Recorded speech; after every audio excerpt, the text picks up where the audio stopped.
Bonjour et bienvenue à notre face-à-face avec Denis Trottier. Bonjour Denis. Bonjour. Cette semaine encore, on va parler en profondeur d'un sujet d'actualité qui nous préoccupe. Et cette semaine, un gros sujet, on va parler de santé. Denis, comment tu pourrais nous décrire le système de santé au Québec? Bien d'abord, probablement un des meilleurs au monde, malgré le fait que les gens critiquent. Là, il faut être conscient que, comme je dis des fois à mes étudiants, des endroits qui n'attendent pas à l'urgence, il n'y en a pas d'urgence. Ouais. Fait que là, il faut se relativiser. Puis en plus aussi, c'est que nous autres, là, peut-être les gens ont oublié, mais il n'y a pas si longtemps que ça, avant 1970, les gens, il fallait qu'ils payent. Il y a des gens qui se sont endettés. Moi, mon beau-père était obligé de vendre sa maison pour pouvoir payer les factures d'hôpital, payer les factures de médecin. Pas très intéressant. C'est-à-dire que nous autres, non seulement on a un système qui fonctionne bien, parce que c'est quand même, tu sais, on a des technologies assez intéressantes, qui est quand même assez bien réparti sur l'ensemble du territoire. Tu sais, c'est sûr qu'on ne peut pas demander qu'il y ait des hôpitaux hyper spécialisés dans des petites municipalités, mais quand même assez bien. Puis en plus, c'est qu'on a une sécurité collective qui fait que si tu tombes malade, tu n'as pas besoin d'être inquiet pour ton avenir financier. C'est que tu as une sécurité parce que c'est l'État collectivement qui va payer ça. Puis ça, d'après moi, c'est un facteur de développement très positif pour l'économie du Québec. Quand les gens n'ont pas besoin de se stresser comme aux États-Unis, je pense que ça aide à amener le développement de manière générale. OK. Puis on sait que le ministère de la Santé, c'est environ 50 du budget du Québec. Oui. Est-ce que... pourquoi c'est aussi dispendieux? Bien, d'abord, je dirais que si on regarde les statistiques, vous regardez justement un petit tableau, là, le budget du Québec, 74 milliards, c'est quand même beaucoup d'argent. Ouais. Le budget du service santé sociaux, c'est 32 milliards. Ça veut dire que c'est 43,4 OK. Mais si on enlève la dette qui est à peu près à 12 là, on se ramasse avec 49 de l'ensemble du budget. C'est beaucoup d'argent. Des fois, les gens ils disent qu'il faudrait mettre plus d'argent dans la santé. Quand tu es rendu qu'un seul ministère prend presque la moitié du budget, là, à quelle place que tu vas prendre l'argent, là? Oui, C'est que là, à un certain moment donné, là, ça veut dire que là, il va en rester combien pour les 25 autres ministères, là? Il y a des ministères que c'est moins qu'1 Il y a des ministères que c'est vraiment tout petit. Le ministère du Tourisme, là, c'est une petite grenaille. Le ministère de l'Environnement, c'est pas beaucoup non plus. Ça fait que là, si on dit qu'il faut mettre plus d'argent dans la santé, il va en manquer ailleurs. Ça fait que là, il faut qu'on réussisse à avoir un système de santé qui va être performant, mais en limitant les coûts, sinon ça devient un peu impossible. Puis en même temps que c'est gros, c'est sûr qu'il y a beaucoup de monde là-dedans. Là. J'ai sorti des statistiques, là, entre autres, là, c'est que au Québec, là, en 2013, il y avait 266 000 personnes qui travaillaient dans le système de santé. C'est beaucoup. Ouais. Ça veut dire que c'est une moyenne grosse entreprise. Là-dessus, il y avait à peu près 20 000 médecins, 10 000 spécialistes, 10 000 médecins de famille. Puis, ce qu'on peut dire, c'est que assez souvent, dans les villes, par exemple, comme si on regarde dans la région, là, si on regarde Dolbeau, Roberval, Chicoutimi, le plus gros employeur, c'est l'hôpital. Ah oui. L'hôpital puis les services connexes. Là. À Dolbeau, il y a 700 personnes régulières à temps plein, le plus des temps partiels qui sont là. C'est vraiment un très gros employeur. Ça coûte moteur cher. économique important. Oui, ça coûte cher, mais en même temps, c'est un moteur économique extrêmement important pour plusieurs villes au Québec. Et puis, est-ce que, dans ce cas-là, un système à deux vitesses, ça pourrait être un avantage ou c'est pas une bonne alternative, selon toi? C'est sûr que, tu sais, souvent, là, ça revient périodiquement. D'abord, il faut dire que ça a été essayé ailleurs. Puis ce qu'on a vu, c'est que ça n'a pas été des résultats extrêmement, on pourrait dire, intéressants. D'abord, c'est que si tu charges pas cher à ce moment-là, c'est que là, les coûts d'administration font que, mettons que tu chargerais 2 par visite ou à l'urgence ou 5 les coûts d'administration de tout ça seraient plus chers que ce que ça rapporterait. Si tu charges vraiment plus cher, si admettons que ça coûte 25 par visite, là, à ce moment-là, il y a des gens qui n'auront pas le moyen, qui vont être mal pris avec ça. Ça va avantager ceux qui à ce moment-là, bien, c'est ça, c'est qu'à ce moment-là, on va revenir au système qu'on avait avant, du temps là, où les riches pouvaient se faire soigner comme il faut, puis que les moins riches ne pouvaient pas. Moi, je pense que c'est un acquis qu'on a. Et je ne dis pas qu'il n'y a pas des améliorations à apporter, mais sincèrement, d'après moi, c'est mieux de garder le système comme on a parce qu'aux États-Unis, c'est presque tout privé. Puis ce qu'on sait, c'est que le système coûte plus cher, puis pas nécessairement de meilleurs services. Parce qu'il ne faut pas oublier une affaire, c'est que si tu privatises, mettons que tu payes les infirmières le même prix, les médecins le même prix, ça coûte plus cher parce que l'entreprise va vouloir faire 10-15 de profit. En plus. Fait que finalement, il n'y a pas d'économie. Là. Oui. Pour pouvoir économiser, il faut que tu baisses le salaire des médecins, il faut que tu baisses le salaire des infirmières. Bon, c'est ça qu'on veut faire? Dans une étude récente, là, on comparait les systèmes de santé de plein de pays occidentaux. Puis le Québec, on se retrouvait dans les premiers au niveau de la qualité du service, mais vraiment dans les derniers au niveau du temps d'attente. Comment est-ce qu'on peut régler le problème, selon toi? Ben, c'est sûr que probablement que, je ne connais pas tous les pays du monde, là, mais c'est sûr qu'au niveau du tri, par exemple, c'est que là, il y a des gens là, qui ont fait peut-être des meilleurs systèmes. Puis on commence aussi. Là. Puis il faut être conscient aussi que des fois, c'est le système, mais des fois aussi, c'est le patient. Par exemple, comme moi-même, j'ai fait une résonance magnétique. Là. Puis là, à ce moment-là, c'est que là, les médecins qui recommandent ça, ils vont coter 1, 2, 3, 4. Autrement dit, si c'est urgent, tu es code 1. Si tu n'es pas urgent, code moins urgent, code 2, code 3, code 4. C'est sûr que des fois, les gens, ils savent pas comment ils sont cotés. Ils ont l'impression que ça prend du temps, mais leur cas n'est pas urgent. Le cancer ne se développera pas. Tu essaies de trouver, mais il faut mettre des priorités. Puis, le technicien, quand je suis allé passer mon test, il me racontait que quand il ne fait pas beau, le monde, il décide de ne pas y aller. Bon, ça fait que là, à ce moment-là, c'est que là, il fait froid, là, ils n'y vont pas. Puis là, ils n'appellent pas pour dire qu'ils ne pourront pas y aller. Ça fait que là, ils ne peuvent pas en faire passer d'autres. Fait que des fois, c'est le patient qui est responsable de ça. Il me disait aussi que si, mettons, il y a de la place le samedi, du monde dit non, moi, le samedi, j'y vais pas. Bon, ça fait que là, oui, il y a des lourdeurs, mais le citoyen aussi alourdit tout ça. Il y a des responsabilités. Puis, il y a des responsabilités. Puis si on regarde, par exemple, à l'urgence, mettons, des fois, les gens ils disent qu'on attend. Est-ce qu'il y aurait moyen que, quand tu vas à l'urgence, que tu puisses avoir une espèce de ticket, puis qu'ils puissent dire, bien, reviens à telle heure? Mais le problème qu'il y a là-dedans, ce que les gens des hôpitaux me disent, c'est que si tu fais ça, il y a quelqu'un qui retourne, il arrive un problème, là, l'hôpital va être actionné parce qu'ils ne l'ont pas gardé. Fait que c'est pas facile de trouver des solutions. Il n'y a pas de solution simple à des problèmes complexes.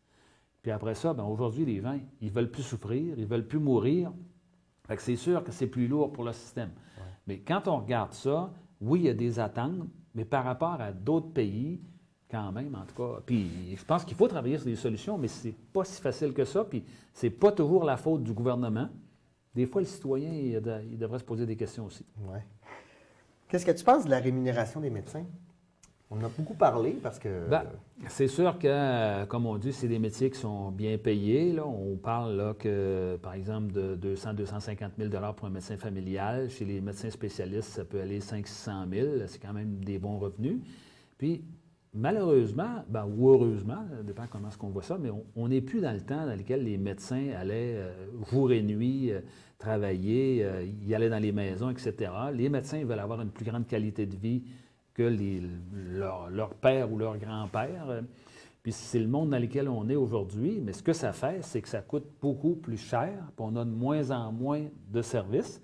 Puis ce qu'on voit, en tout cas comme statistique, en tout cas, même si les médecins contestent, c'est que là, moi, je n'ai pas vu leurs chiffres, ils disent que c'est pas vrai, mais c'est intéressant de voir leurs chiffres, mais les chiffres que j'ai vus, c'est que la rémunération a augmenté quand même de façon assez sensible, puis il y a moins d'heures travaillées. Bon, là, ça veut dire que plus on paye, moins qu'on a de services, bien, là, il faut se poser des questions. Puis en plus aussi, c'est qu'il y a plus de médecins, entre autres, dans les 10 dernières années, il y a plus que 35 % de plus de médecins qu'avant. Puis on ne réussit pas à avoir de médecin familial, de médecins. Il y a un problème. Bon, là, c'est sûr qu'il y aura toujours des cas particuliers, mais je pense que lors de la commission parlementaire, ce sera aux médecins d'apporter leurs solutions. Puis il faut être conscient que le monde de la médecine, ce n'est pas celui qui est le plus pour les changements. C'est un milieu assez conservateur. C'est que là, il y a des acquis là-dedans. Les gens ont toujours été reconnus comme étant les gens les plus importants de la société. Mais, est-ce que c'est encore le cas? Puis, je faisais passer un petit test à mes étudiants dernièrement pour leur demander qu'est-ce qui est le plus important, le fermier ou le médecin? Puis, tout le monde dit que c'est le médecin.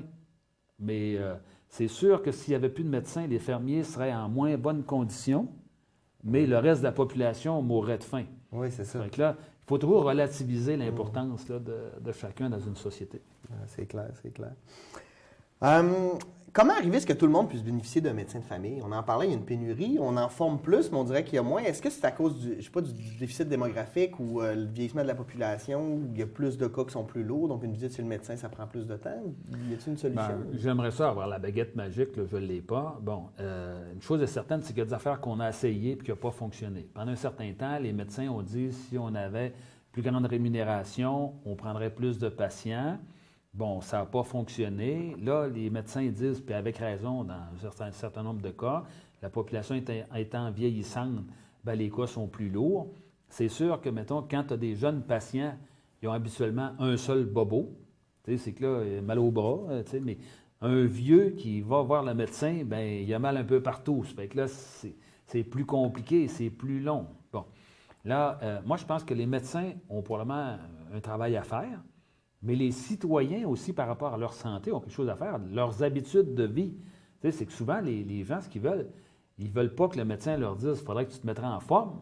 Ils veulent avoir une pelule. Ouais, Ils ne veulent pas diminuer la quantité de nourriture. Tu sais, c'est que là, que ce soit pour le diabète ou n'importe quoi, couper le dessert. Non, non, non. Ils veulent avoir la pelule pour pouvoir continuer de manger autant qu'avant. Fait que là, moi, je pense qu'il y a... Oui, le système de santé, les médecins ont probablement un apport à faire, mais je pense que les citoyens aussi, puis si les deux font un bout, bien, peut-être que la solution sera au bout de ça.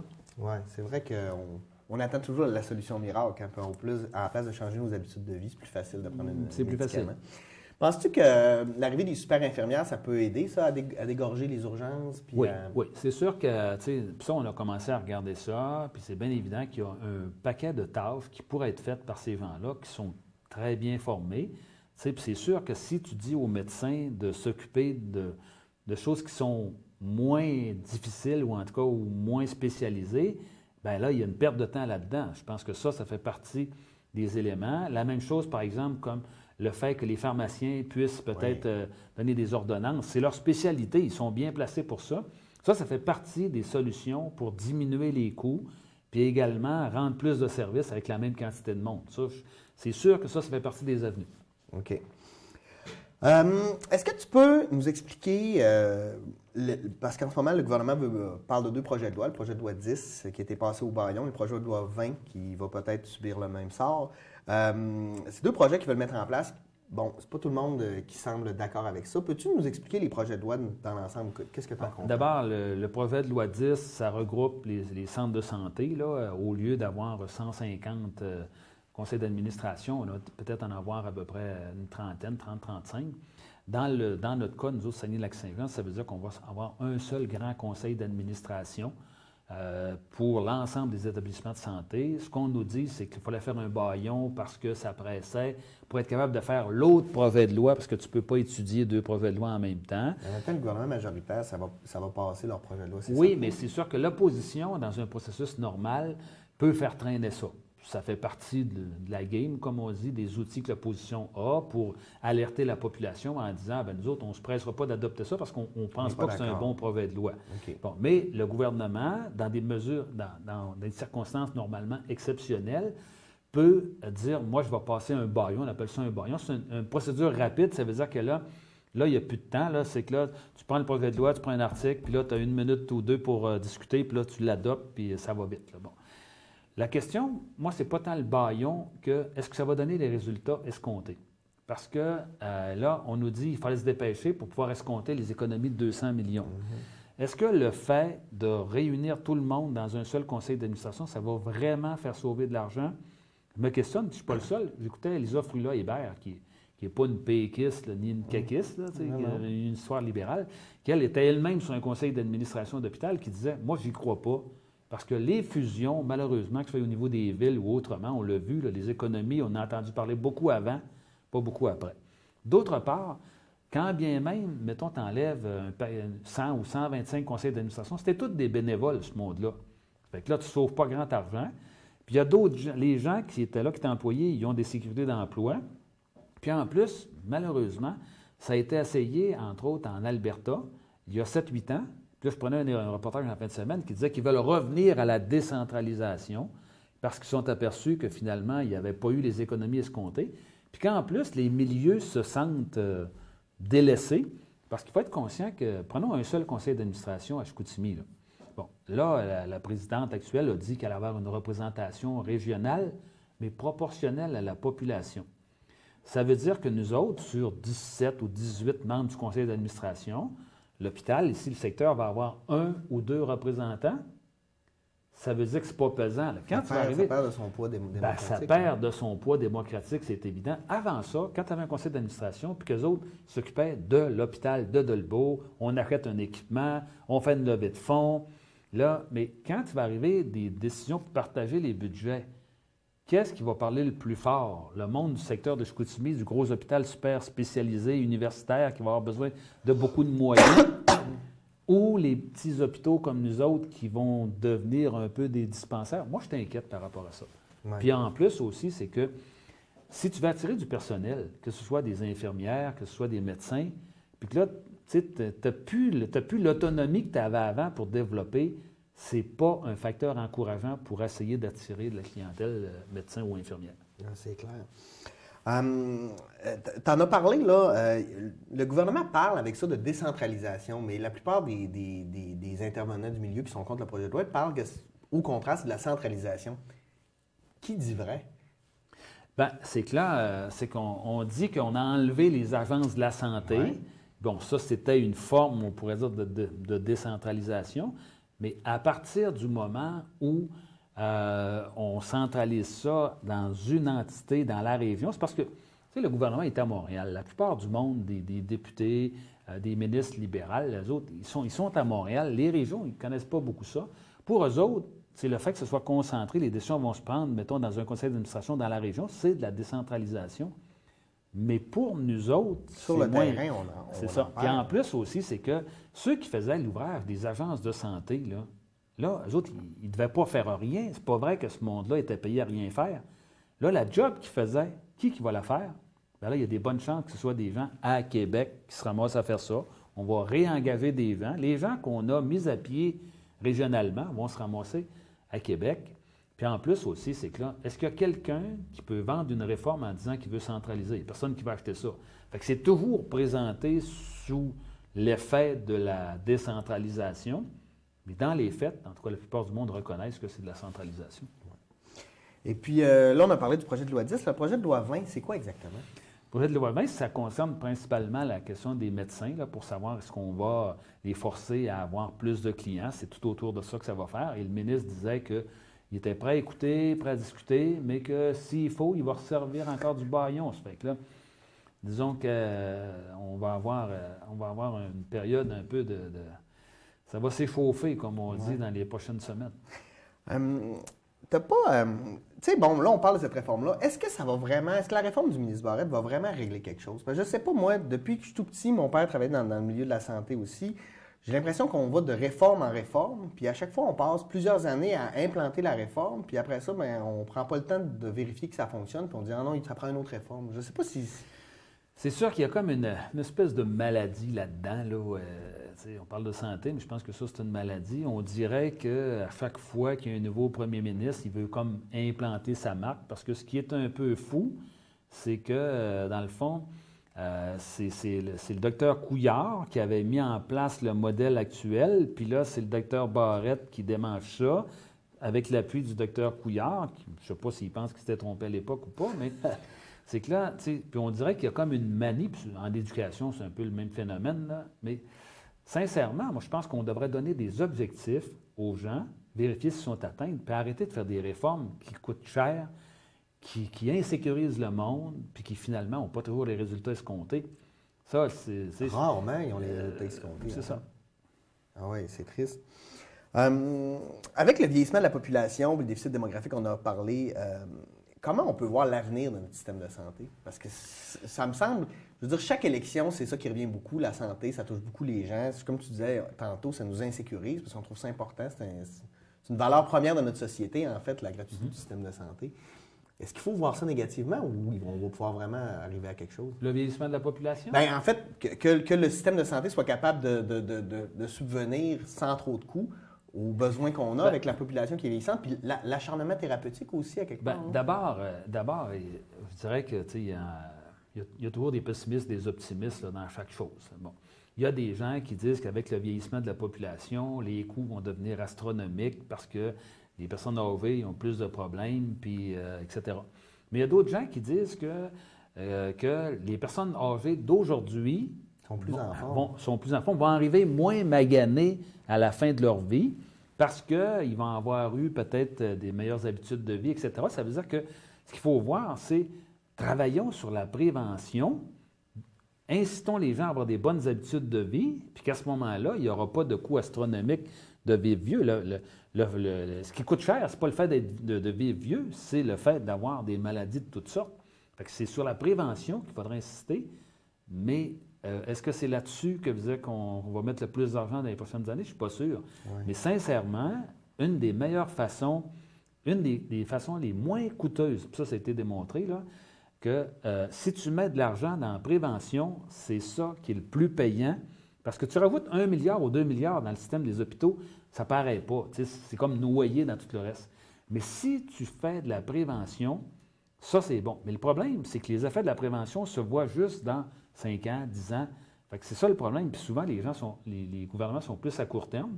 Ouais. C'est que là, ils veulent répondre à des besoins à court terme. Puis la prévention, bien, on oublie ça, puis on passe à un autre appel. Mais c'est vraiment là-dessus qu'il faudrait insister. Mais tu as raison. Moi, j'ai un ami qui est devenu médecin, puis il a perdu beaucoup de ses illusions parce que lui, il pensait pouvoir aider puis sauver le monde. Puis il dit 80% des gens que je reçois, je leur dis arrête de fumer, arrête de boire, mange mieux, fais de l'exercice. Mais c'est ça de la prévention, à quelque part. Puis en plus aussi, c'est clair, les gens espèrent toute une pilule, là, mais l'efficacité de tout ça est à remettre en question. Je donnais un texte à mes étudiants là, cette semaine, puis dans lequel on disait que la plupart des médicaments n'ont pas une grande efficacité. Valeur à dire, là, mais c'est le psychologique qui agit le plus. Là. Puis on sait que l'effet placebo, souvent, est aussi bon. Puis quand on regarde, par exemple, le dernier vaccin pour la grippe, efficacité, 0. C'est fort. 0. Combien ça a coûté, ça? Ça veut dire qu'à un bon moment donné, il faut arrêter de croire en des solutions miraculeuses, une pilule, une piqûre, etc. Parce que le monde qui nous vend ça, c'est pas du monde qui sont préoccupés nécessairement par la santé, ils sont préoccupés par leur santé financière.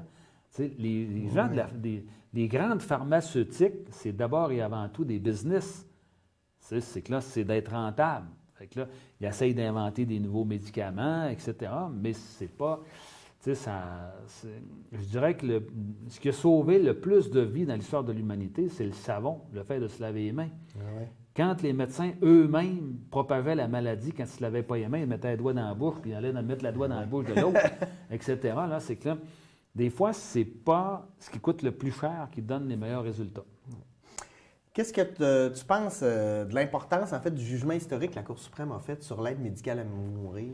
Bien, d'abord, il faut dire que ça avait déjà été plaidé dans les années 90 avec l'affaire Sue Rodriguez, là, qui était atteinte de la maladie de Lou Gehrig, là, qui était une maladie dégénérative, là, puis qui faisait que ça finit mal, comme on dit. Moi, je suis très heureux de voir ça. D'abord, ça veut dire que la Cour suprême est on pourrait dire un peu... A progressé, selon... A progressé. Il faut dire que, tu sais, il y a 20 ans qui a passé depuis ce temps-là.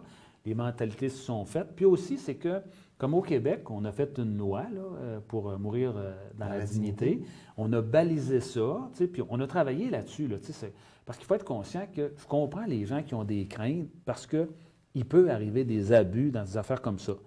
Mais il faut être conscient que le fait de ne pas avoir de loi, ça faisait qu'il y avait des abus de l'autre côté. Là. Il y a du monde qui faisait ça à slaille ou il y a du monde qui mourait pas très dignement. Là. Ouais. C'est que là, on étirait ça, là, c'était pas très intéressant. Je pense que, sincèrement, c'est une bonne nouvelle pour l'ensemble des gens. Puis ça va toujours rester un choix. Là. Oui, c'est ça. Puis en plus aussi, il y a des balises là-dedans. Là, c'est fait pour quelqu'un qui est en phase terminale. Ça prend 2 médecins qui confirment que c'est la bonne solution. Puis je pense que les gens sont rendus là. En tout cas, une bonne partie des gens sont rendus là. Bien, merci beaucoup, Denis, de nous avoir éclairé de ta grande sagesse sur le système de santé. Et puis, on se retrouve la semaine prochaine pour un nouveau face-à-face. Et la semaine prochaine, on va parler d'éducation, un autre gros dossier pour notre société. Merci d'avoir été des nôtres. Au revoir.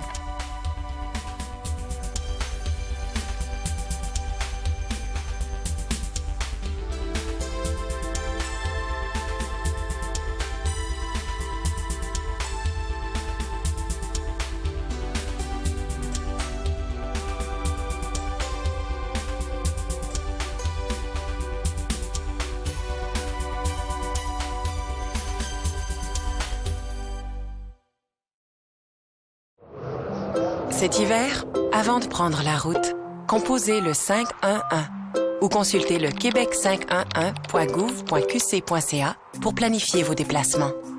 Prenez le volant en toute sécurité.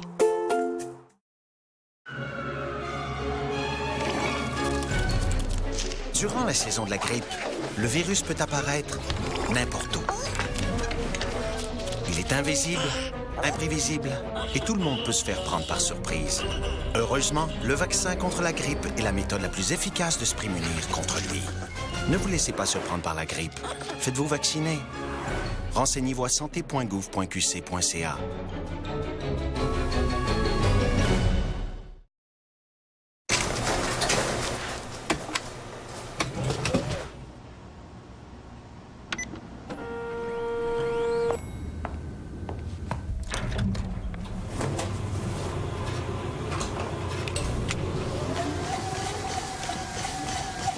Dans la vie, il y a des machines qu'on contrôle et des machines qu'on ne contrôle pas.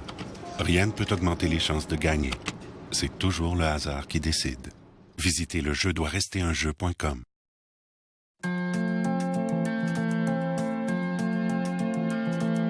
Bientôt, nous mettrons fin à la sclérose en plaques. Grâce au rôle de chef de file du Canada dans la recherche, nous sommes à un pas de trouver le remède. Et le chemin pour y arriver commence ici, avec vous. Inscrivez-vous dès aujourd'hui sur marchedelespoir.com. Faites un pas. Vous pouvez mettre fin à la sclérose en plaques.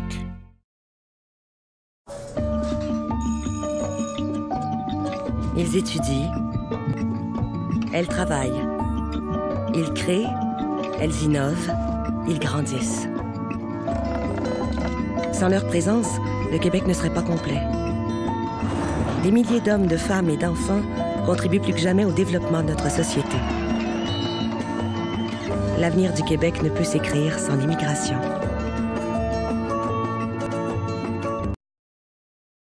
À mon âge,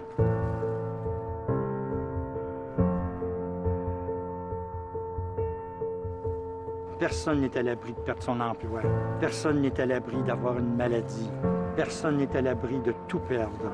Personne n'est à l'abri de l'indifférence et de l'itinérance. C'est grâce à l'appui de tous que j'ai pu m'en sortir.